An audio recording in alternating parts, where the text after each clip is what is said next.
नमस्कार, मैं हूं सच्चिदानंद वशिष्ठ। सज्जनों, 2024 हर वर्ष की तरह अब 2024 का जो है मीन राशि वालों कैसा रहने वाला है, क्या क्या सावधानियां हमको बरतनी है, क्या क्या उसमें सुख और दुखों की प्राप्ति हमें हो सकती है, तो ये कैसा मिलजुल करके मिला जुला करके और कैसा रहने वाला है वो बताने का प्रयास कर रहा। देखिए, इस वर्ष शनि की 7.5 आपको प्रारंभ हो चुकी है, जो लास्ट ईयर से ही 1 वर्ष हो चुका है। तो खर्चों से सावधान रहें। खर्चे जो भी हों, कहीं किसी प्रकार का कोई नुकसान ना हो, उसके प्रति आप सावधान रहें।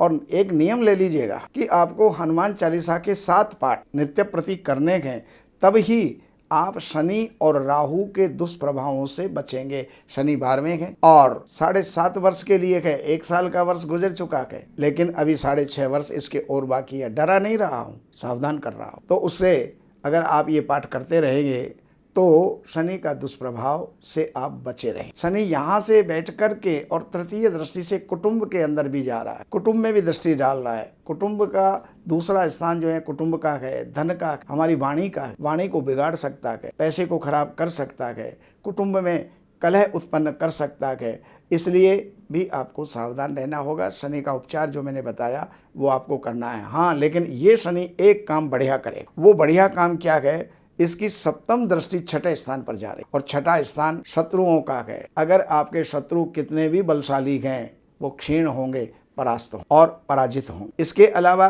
रोग हैं, उनसे भी आप छुटकारा पाएंगे।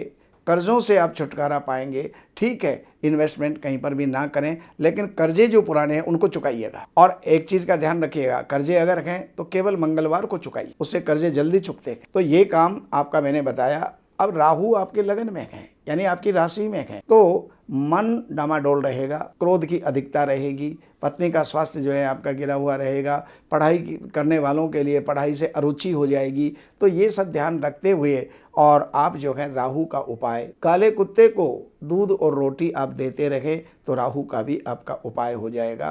पूरा वर्ष आपका अच्छा निकल जाएगा। लेकिन एक खुशी की बात, एक आशा की किरण इसके अंदर हमको मिली।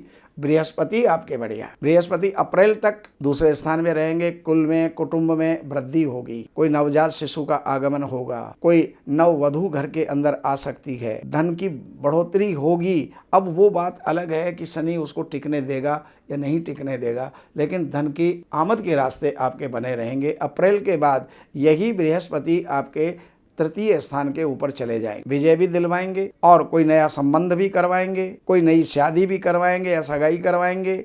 यात्रा के अंदर आपको लाभ देंगे और लाभ के रास्ते, आय के रास्ते आपके खोलेंगे।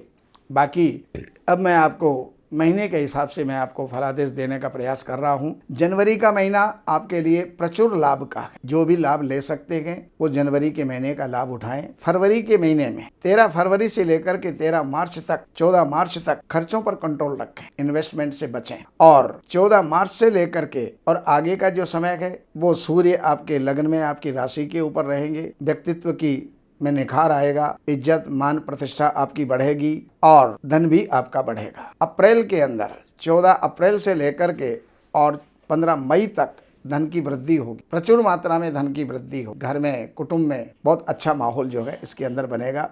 लेकिन 15 मई से और 15 जून तक का जो समय है वो यहाँ पर सूर्य आपके तृतीय स्थान में रहेंगे, तो पराक्रम की वृद्धि होगी, विजय भी आपको प्राप्त होगी, नए मित्र भी आपके बनेंगे, नए और भाइयों से भी जो है आपका सहयोग आपको प्राप्त होगा। 15 जून से और 17 जुलाई तक का जो समय है वो थोड़ी सी चिंताओं का रहे। वो चिंता अनायास हो सकती है, अकारण हो सकती है, किसी समाचार के कारण से हो सकती है, किसी संभावनाओं के कारण से हो सकती है, किसी प्रॉपर्टी की जो है चिंता हो सकती है, प्रॉपर्टी का कोई विवाद हो सकता है। तो उससे जो है समझदारी पूर्वक अपने समय को आप पास कर। जुलाई का जो महीना है 17 जुलाई से 17 अगस्त तक का, ये पढ़ने वालों के लिए बहुत बढ़िया है। और जिनके संतान होनी है वो डॉक्टरी सलाह के ऊपर चलें, क्योंकि सूर्य जब पंचम स्थान में होता है तो गर्भ के ऊपर किसी न किसी प्रकार का ये अशुभ परिणाम देता है। इसलिए डॉक्टरी सलाह के ऊपर चले। बाकी फिर जो है अगस्त के महीने में आप विजयी होंगे। हर प्रकार से यश ख्याति आपकी बढ़ेगी। मामा पक्ष से कोई लाभ हो सकता है और ननिहाल पक्ष से कोई लाभ हो सकता है, नाना जी से या मामा जी से कोई लाभ हो सकता है। लेकिन उसके पश्चात आपका जो समय है वो सितंबर के महीने में पति पत्नी के बीच कोई विवाद हो सकता है,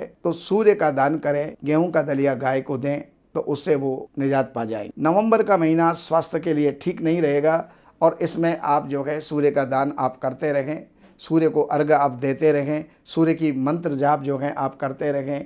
ओम आदित्याय नमः, ओम भास्कराय नमः, ओम रवये नमः, ये बहुत से मंत्र हैं सूर्य के, उनका जाप करके इस महीने को आप निकाल सकते हैं। और बाकी दिसंबर का महीना आपके लिए बहुत अच्छा जाने वाला है। नवंबर दिसंबर आपके लिए बहुत अच्छा जाने वाले हैं और इसके अंदर आप अच्छा धन, यश और मान आप प्राप्त करेंगे और यही हमारी कामना है। बाकी अब आप और कुछ विशेष जानकारी की आवश्यकता अगर आप समझते हैं तो जन्म की तारीख का होना बहुत ज़रूरी है, जन्म का समय होना बहुत ज़रूरी है।